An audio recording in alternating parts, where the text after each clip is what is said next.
Né le 20 mars 1973 de parents martiniquais, Harry Roselmack a longtemps été en proie à des craintes en lien avec ses origines et son identité.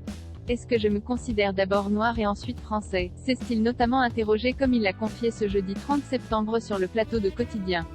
Un sujet qu'il évoque d'ailleurs dans une longue tribune publiée dans les colonnes de l'hebdomadaire Le 1.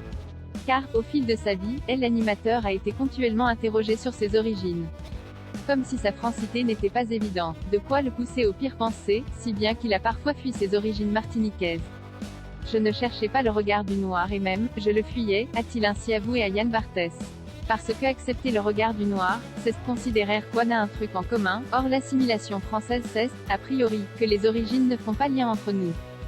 Si Harry Roselmack considère ne jamais avoir été marqué par des agressions racistes particulièrement traumatisantes, le questionnement constant autour de ses origines, qui lui semblait être réservé en raison de sa couleur de peau, aurait été difficile à vivre.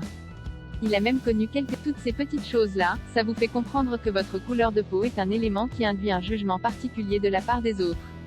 Et là, vous comprenez que vous êtes français mais que vous êtes français noir et que cette négritude, elle a son rôle à jouer.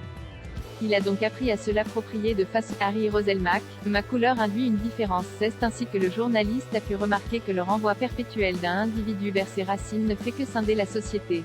Un communautarisme qu'il déplore dans sa... Il n'empêche que Harry Roselmack n'a pas échappé aux propos parfois racistes.